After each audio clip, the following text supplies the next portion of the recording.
LoZ New Comic Book Day. What's going on, everybody, and welcome to another episode of the LoZ's NCBD. That is the Legion on Zoom's New Comic Book Day, and that is for July 7th, 2021. If you're hearing us this morning, it sounds like I'm an old school radio host. What do we got today? Yeah. Enjoying your coffee, right? Your Facts. bagel. Exactly. You just woke up, you're stretching, probably maybe listening to the news and then grabbing your coffee, and then you're going to listen to us now. Fuck the news. Switch over to us so we can tell you what the fucking buy today so you can read for your weekly comic book fix. We're the dealers. If I heard that, I'm buying some shit today. Trust us. We know what you're fucking talking about. So some of the recommendations we got for today, we got some good Marvel fucking picks. We've been talking about Jason Aaron's run on Avengers. We had Enter the Phoenix event. We had the Heroes Reborn, Heroes Return event. It's all been a blast. It's been really fun. Now he's back. The universe is back to whatever Mephisto was trying to do before. Actually, Mephisto, we're not just like going crazy like with WandaVision. Mephisto's actually involved in the Avengers story. But now we have the new book, number 46 by Jason Aaron, and back to his because the main artist has been Ed McGuinness and Javier Garron, who most people may have known him from the Spider-Man Miles Morales book. He's the main artist for Avengers, and now they're taking basically off from Enter the Phoenix event where Echo became the next Phoenix. And so the big thing that's happening now, though, which I'm excited about, which I do think, especially after what we just did with Avengers Reborn, with the Heroes Reborn, is that we have World War She-Hulk beginning. Damn. So for those of you out there, World War Hulk was a fucking awesome fucking event written by Greg Pak. And I think the artist was Frank Cho. I think it was Frank Cho, but Greg Pak was the writer. Which was a whole combination when the first story was Planet Hulk, which you saw some of that on Thor Ragnarok. In the comic books is when the Illuminati, who's Xavier, Namor, Reed, Richards, Doctor Strange, and the Silver Surfer. No, Black Bolt. Black Bolt, not Silver Surfer. Yeah, Silver Surfer is one of the Defenders, I think, at one point. Basically, in Iron Man, they decide Hulk's too dangerous and they kick him off world, and then they send him to some other planet, and then we have Planet Hulk. Awesome story. And then he comes back, obviously, with revenge in his fucking mind. And World War Hulk, I read it not that long ago. It was illustrated by the actual artist originally was John Romita Jr. Fucking love his work. The great book. And so now Jason Aaron's gonna do his own spin on it with She-Hulk, because She-Hulk in the comic books right now, she's all like crazy and Hulk-like, not like calm, composed lawyer as we know her usually as. So it's gonna be fun. I have no doubt it's gonna be an action-packed story. So it starts today. So go and buy and read this shit right now. All right. What set her off? Like, what made her? Because I remember in Avengers Disassembled when she hulked out, right? And she like ripped Vision in half. That was dope. Damn. That was right before that was Brian Michael Bendis, and then right before he started his legendary Avengers run. Yo, that's a good question. Actually, I don't remember 100%, but I think if I remember correctly, it was after Civil War II. Because after Civil War II, that's when Rhodey died. War Machine died by Thanos, and she almost died by Thanos. Oh, right. Civil War II was not really good, which actually another Brian Michael Bendis book. It was okay. Not like the classic Mark Millar one and Steve McNiven. And I think after when she kind of came back, she lost control of her powers. And then after that, it kind of was a progressive thing where she became more typical Hulk, like where she's just like gamma fucking raging and like all brolic and shit. She hooked up with Thor during Jason Aaron's run. Yes, like it's dope. It's cool. I kind of want her to see her come back, but if it leads to World War She-Hulk, I'm with it. It's gonna be fun. Who's drawing that? Javier Garron is gonna be the artist. And he was one of the main artists for Enter the Phoenix. So if you all liked Enter the Phoenix, the art, you're gonna like this one. And he did good, big spectacle, Mortal Kombat type fighting. So it's gonna be a fun one with fucking Hulk, She-Hulk, and it involves the Avengers Russian version, which is the Winter Guard, which we're gonna see some of them actually in the Black Widow movie. So it's gonna be a fun thing. Dropping this weekend, people. Oh shit! Yes. And besides that, for Marvel, we got our classic X-Men books. Although the Hellfire Gala ended, there's still a lot of good X-Men books. One of the books where I'm gonna cautiously lukewarm recommend, or actually, if you're listening to us right now and you really choose on what we're recommending, wait for next week and then I'll tell you if this was worth it or not. So this is Children of the Atom #5 by Vita, Ayala, and Paco Medina. This is the last book I'm gonna buy if it's not good. I'm not really loving it too much, but it's like, you should listen to our Loki reviews. Our Loki reviews, you can find them right here. Where we're kind of liking it, but not a lot. And we're kind of just following it because we don't know what's happening. That's what Children of the Atom is. It's basically people not on Krakoa who are like, either they're mutants themselves or they want to be mutants. And they're like this like fake little X-Men teen group. And like, they look like Nightcrawler and Cyclops and Archangel, like in like the classic X-Men. And it's kind of, it's a mystery because you don't know, are they actually mutants? Are they not mutants? Are they just human with powers? And you don't really know what's going on. You know so far that one of them is really a mutant, which is cool. But honestly, the art is beautiful though. The art is great. It's a great art that we've seen so far with the book.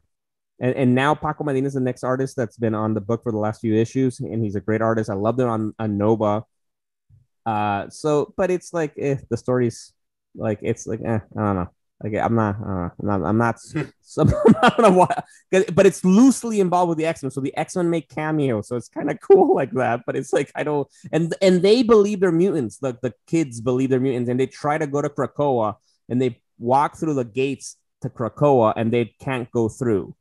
And so it makes you wonder what's happening with that. So that's cool, but like, I don't know. That review was tepid as fuck. Yeah, word. With the high octaves and everything. Yeah, word. Yeah. It's like a fucking pirate ship. Like, I just wanted to be honest for our fans out there that we don't always get it right. And I'm honestly buying it for the last time. Like I told myself, #5 is going to be the last fucking issue. If it's not good, I'm not picking it up. Yo, you're a fucking Buddhist. That's forgiving as fuck. You want no, this one sucks. I'm gonna try one more time. No, this one sucks. I'm gonna try one more time. No, this one sucks. I'm gonna try one more time. Then after that one, you're doing it 2 more times. Is it a 6-issue arc or no? No, it's an ongoing series. We don't know when it's gonna end. Like, no. But I think I'm glad you brought. I mean the first story arc.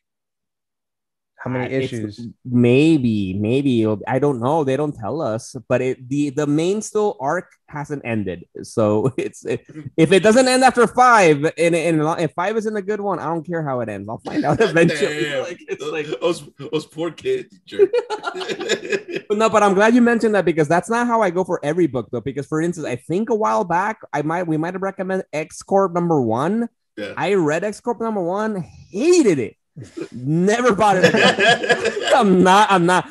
For that one, I'm waiting for someone to tell me that it's a really good book. You got to go in to get into it. But I could barely finish the first issue of X Corp 1 by Kenny Howard, and I remember the artist, and I was excited about it because it's an Archangel-led book with Monet from Generation X. No, so Children of Atom is a little bit better because I still was like, okay. I'll give you a little bit more chance, but you cost money. Like, I'm not. Word. Yeah, word. That's true. Fuck. But all the next X books, these are highly recommended. We got Hellions #13. I've talked about Hellions before. Thanks. Love this fucking book by Seb Wells and Steven Segovia. Great writer, great artist. It's Mr. Sinister leading an X team. I've said this before. Come on, like there's just always say that. Just always say that. Just come on. And to sell it to you even more with this book, it's like, so Mr. Sinister, if you're a little bit familiar with the X-Men, he loves clones. He's all about cloning and genetics. And so he clones himself.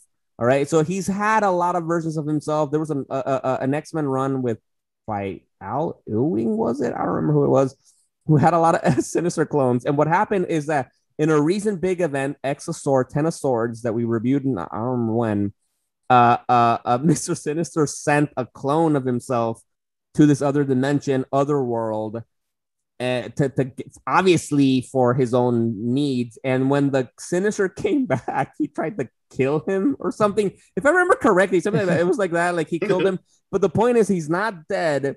And so now there's two Sinisters that came, the main one that we think is the main one, and now this other version who's trying to make a coup, and we just found out he was alive in the last issue, and so now he's back. So there's two Sinisters going on, and it's like a Frankenstein looking Sinister. He's got like mad scars like all over. Like it's interesting, and it's just a fucking fun book, and it's like the last issue for the Hellfire Gala, it was them crashing a party and getting drunk as fuck and making a mess of things. Like it was fucking fun.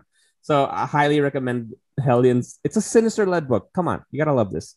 Yeah, and the other big fucking one, X-Men #1 by Gerry Duggan, Pepe Larraz. Pepe Larraz, one of the best fucking artists right now out there. And we've shown some of his work before, and we talked about the X-Men election, and then Hellfire Gala, that they reveal who the X-Men team is. Now we get the proper X-Men book, the X-Men superhero book of X-Men going out there saving the world, which consists of Cyclops, Jean Grey, Marble Girl, Wolverine, but Laura Kinney, the X-23 Wolverine, Cinch from Generation X, Polaris, Sunfire, and I think that's it. Rogue, right? Rogue, you're right. Yeah. And Rogue, yes. So that's a fucking badass X-Men team. Come on. That's a squad. That's a fucking squad.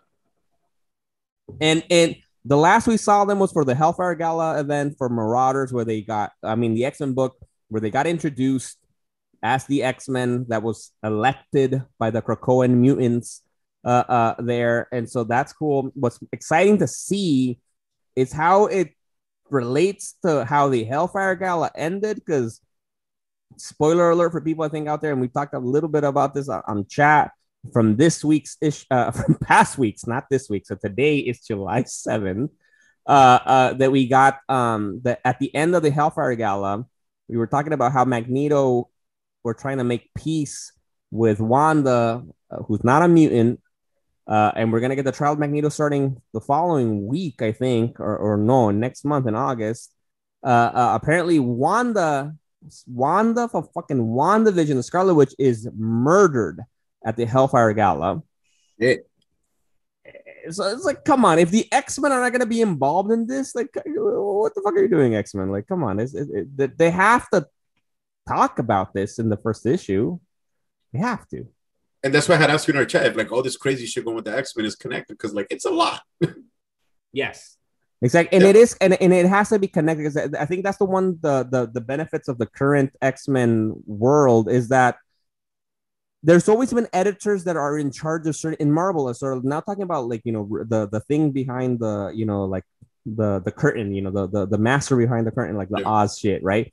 In Marvel, there's editors, and editors are for a specific offices. So there's the X office, there's the Spider-Man one, there's all these different ones. And so they help to make sure the narrative stays the same. I don't know, the editor jobs, right?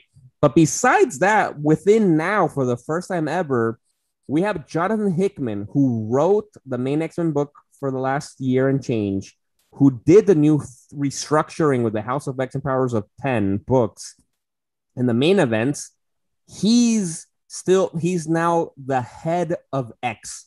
That's his official office like title. Damn. That's crazy. That's epic. Yo, shout out to Jonathan Hickman dropping like just great story after great story. To our show. Oh man, Joe he didn't even do Comic-Con last year. Me and Miguel were pissed.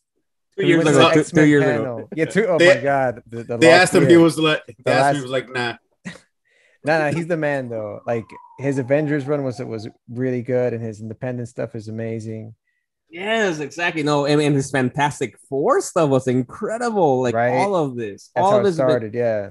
And so what's been great because he helped create this new mythos for the X-Men, but he still lets all these different, because now another writer is going to be leading the X-Men book. It's going to be Gerry Duggan. He's been writing Marauders, and he's going to be writing both Marauders and X-Men. He's a great writer, very fun for stuff that he's done. But so, Jonathan Hickman's still kind of overseeing all of it, no? Like kind of like in the back. So yes, Ches, they're connected. So, but that's what's cool about it, right? Because they're connected, but you don't have to know all of it at the same time. But it kind of helps because it is all one big world with all these different stories. So they're doing some really good shit out there in the X-Men book. So we highly, highly recommend these X-Men books, especially X-Men #1. Come on. The last time we got a really big X-Men #1, we've had a few, but the last big one was the highest selling comic book in the fucking history of the world, which was X-Men #1 by fucking Jim Lee. And I think it was Chris Claremont, right? No, was it? I think I forget this time every time. Or was it Fabian Nicieza? That's crazy. Well, I think it was Chris Claremont. Yeah, no right? Way it was, right? Fuck. So yeah, all right. For us, Chris Claremont. Yes. There you go. Which, if that's the case, by the way, just a quick reminder that there's this awesome documentary on Amazon Prime Video which I want to watch called Claremont's X-Men. You guys just reminded me to bring that up. Fans, go check that out. I'll talk about that on the main show soon. All right, and so for weeklies, that's all we got from Marvel. We have one DC recommendation from our very own Ches. Yeah, so I've been, well, by now I am balls deep. Started at the tip with #1, so now I'm balls deep at #5 with the new Suicide Squad run by Robbie Thompson and Eduardo Pansica. So this shit is crazy. So I've touched on it real quick in the past, but now that I kind of have like a better concept of the story. So essentially, the president of the United States wants Amanda Waller to create a Task Force Z. So the Suicide Squad is Task Force X. They want to go one step further with an anti-Justice League. I don't even... sold. Yeah, exactly, yes. And they want to do this shit with, as per Rick Flag, who found out, and he's coming at Amanda Waller in issue 1, it's like interdimensional kidnapping and multiversal kidnappings just to try and assemble this team together. And because of that, Waller puts Flag out of commission. Not kills him, but he's no longer on the board for the moment being. And she puts Peacemaker in charge for now. Oh, shit. They send Peacemaker to Arkham to get Talon out, which I didn't even know he'd been there the whole fucking time. So while they're getting Talon, Arkham gets attacked with Joker gas. So that version of the squad, they got Talon out. A bunch of them die. It was some dude with swords and some guy who quotes movies. I don't know. Some shitty dudes. You know, at times they assemble the squad of some like F-list villains and shit. Mad disposal. F, damn. Yeah. So there's an F-list shit. So then they come back to Belle Reve and she adds some new members, some Deadpool-esque in the mouth. She's like super chatty called Culebra. And fucking Connor Kent. Connor Kent Superboy has been in the basement of Belle Reve since God knows when. I don't even know when was the last time I saw this dude. Rod, do you have any idea? Damn, I think it's Infinite Crisis or something. No, I think he came back after that. So something happened where Amanda Waller got her hands and just kept Connor Kent and Belle Reve like in the basement locked up. Look, and like, I'm glad you Rebirth. Yo, and I'm glad. No, not Rebirth. No, so not Rebirth. So something.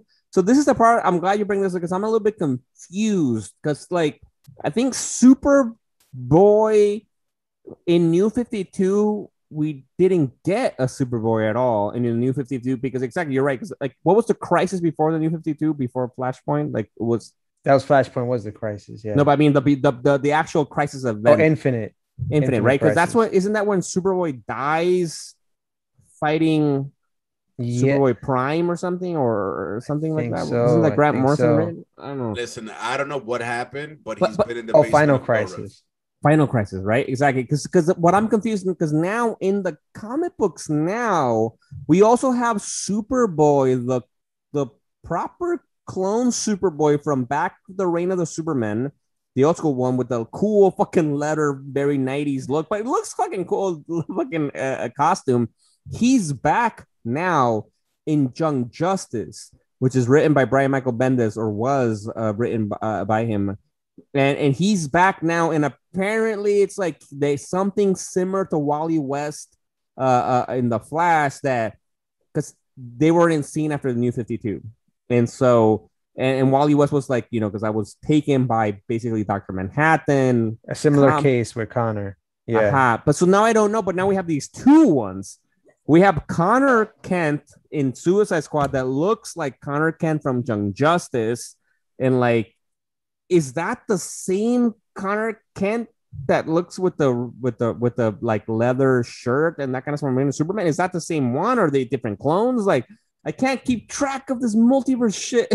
No, listen, I think eventually they're gonna have to collide. It's gonna happen eventually, because in issue 3 they go after that speedster that has the amputated legs, that she has dreadlocks. She's African American. Bolt, I think her name is. I think so. So they try to go after Bolt, and it's all actually a distraction to try and actually get this dude to come after them, who I haven't seen since the Teen Titans cartoons, Red X. I haven't seen this dude in a minute, and apparently, according to Waller, he's like Batman level intellect in the field. So she's trying. Yeah, exactly. So, and if you remember, like in Red, from the Go Teen Titans cartoon, or no, I forgot which iteration of the cartoon it was. Red X was a badass dude. Yeah, the OG Teen Titans. Yeah. So now, and that's basically where they're at. So they captured fucking Red X like a few issues ago. If you guys go to our Insta page, there's a pretty cool panel of the week where it shows how Amanda Waller is running shit with the Suicide Squad. Don't mess with the wall. And what's cool, because in the cartoon, right, like Red X was what, Tim Drake, right? Yeah, from the future. But now in the comics, we don't know who he is. It was that Robin. It was that Robin. Yeah, it was a Robin. It was a Dick Grayson persona to try to like defeat Deathstroke. Yeah, that's Red X. Yeah, that's Red X. Yeah. Oh, okay. But so in this world, we don't know books, who the fuck in the DC, that's the one cool thing, because I've been seeing that pop up. I don't know anything about Red X, but like they don't know who he is. So obviously, so for you all out there, pick it up for fucking Suicide Squad. Red X is there. Maybe they'll reveal who he fucking is. Let's speculate. Quick guesses without knowing shit. How about that? How about that clown killer kid from the Joker War? What was his name? I go Jason Todd. Damn. I would honestly like it if it was a Dick Grayson from the future kind of thing, because we don't really have any really big alternate Dick Graysons. Oh, like another Dick Grayson? Damn. Yeah, like, because we've had Tim Drake from the future come back and do stuff in the Batman Detective Comics books and other books, but we haven't seen a Dick Grayson really from the future. I think like that comes back to the present time. That'd be kind of cool. Yeah. So, and somehow that Red X character literally let every inmate out of Bell Rev. So go pick up book number 5. Oh no, Damian Wayne, what's up? I was thinking that, but it seems too easy. Yeah, facts. I was thinking that too. And I saw a promo for like a new Teen Titans where it's like, well, this is on DC Universe Infinite, so it's about 6 months behind. But I saw a promo with like a Deathstroke, Nightwing, and Red X, like they're like fucking partners. Damn. So who knows? Maybe it could be Rose, or it could be Rose. Damn. I think they did bring back Tad for Rebirth. Nightwing. Shout out to Tad. But yeah, so go ahead. No, it was good. I was going to say that you mentioned the DC Universe app. What's going on there? No, but I'm interested in that storyline. That sounds dope as shit. I'm trying to get into this Taylor Bruno Redondo round that's on DC Universe Infinite. So right now here are my picks. All right, I'm a little bit upset. I have to air a grievance here. Do it. Because DC Universe Infinite has not been releasing the Endless Winter storyline chronologically. I mean, I'm trying to read it, but like we got chapter 7 and 8 before like 3 and 4, and like okay, so this storyline Endless Winter takes place like throughout the DC universe, but there's like one basic storyline, maybe like Heroes Reborn, but it's just touching all corners of the universe. So there's like chapters that run in different people. Like one of them is Action Comics. That's like a part 1 or some shit. Then it's like part 2 will be Black Adam, yada yada. But yeah, but they haven't been released in order. But we are getting yesterday dropped Justice League Endless Winter 2. And again, this is like the brainchild of Andy Lanning and Ron Marz. And you know, you got art by a few people here. Somebody very Italian, Carmine di Giandomenico. And we have Howard Porter, who you know from his epic Justice League run with Grant Morrison, and another Italian brother, Marco Santucci. So that I'm gonna check it out. We also got more Tales from the Dark Multiverse. Now, granted, the last 2 haven't been that good. I think the last 2 were Flashpoint. Now, that one was okay. That was the one by Brian Hitch. That one was pretty cool. But then the Wonder Woman one wasn't that good. And then they did a Crisis on Infinite Earths, which wasn't that good. But I'm still into this whole like dark multiverse thing. So the new one is Tales from the Dark Multiverse, Dark Knights Metal. So that's fucking dark, and you can't add the word dark any more times in the title. Metal. Yo, and that's art by Carl Mosteri and written by Jackson Lanzing and Scott Snyder. So, and also just to round this out, now again, if you want a full treatment of Dark Knight's death metal, check out LoZ 1984. I'll put the link right here. But I have been reading these offshoot books that just take, like, you don't have to know what's happening in continuity. So another one is Dark Knight's Death Metal, The Last 52, War of the Multiverses, #1. Get the fuck out of here with that title, bro.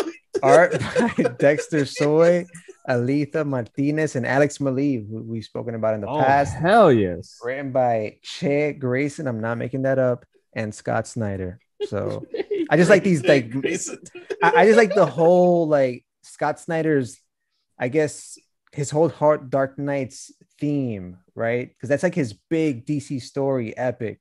Yeah. And it spawned like really cool action figures, like fucking metal albums. So I'm just into that whole shit. It's just fucking really cool. No, yeah, and although I reviewed it negatively, there were some good books. It was still entertaining. I still, especially now for you, if you're in the DC Universe Infinite app, that's the best way to read it, because I think it was a little bit different for me to wait so long and then buying them, you know, putting money into that. Like, I don't know. And I think now especially now that you have all these other awesome, because one of the cool things about this is the dark multiverse and exploring it, even if it has nothing to do with the main story, it's still cool to see the dark multiverse. And we were talking about Superboy actually. And so there is, I think, I don't know if it came out next week or going to come out soon. I don't know. I forgot to check. There was this one solo dark multiverse story about Superboy Prime, who was one of these main villains.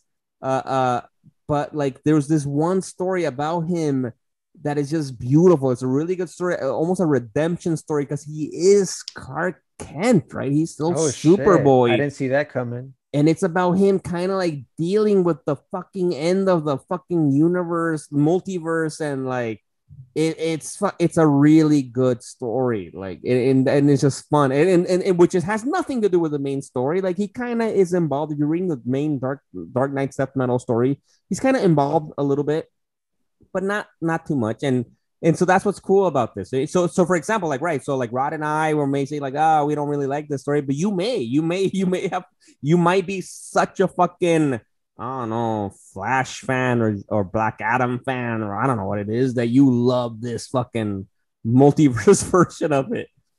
But get into it. Do it. Thanks. Yep, and I love the artwork. Just to mention, like, the Doug Mankey artwork, the Greg Capullo, right? Yeah, I love the. I don't know. Yeah, the way they've just done the artwork for this whole, like, Dark Knight's Death Metal run has been really cool. Yes. And there you have it, folks. Those are the motherfucking weeklies. Go buy shit. Go get shit so we can keep getting and reading shit. However I usually say it, I forgot. Later. Peace. And whoever's in charge at DC's archive, like uploading the DC Universe Infinite, please release them in order for us fans. So we want to read Endless Winter in order.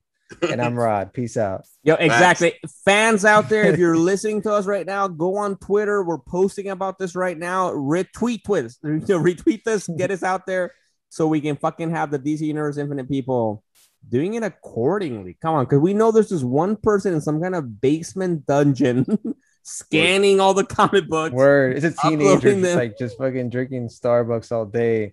Word. This is their summer internship. Yeah. Word. Come on. Have them do it right. Come on. Word. Scott or Brad or whatever your name is. We have really high expectations for this DC Universe Infinite app, especially because it came off that whack one, that whack version. It did give us some decent shows, but yeah. Anyway, I'm Rod. Peace out. Peace out.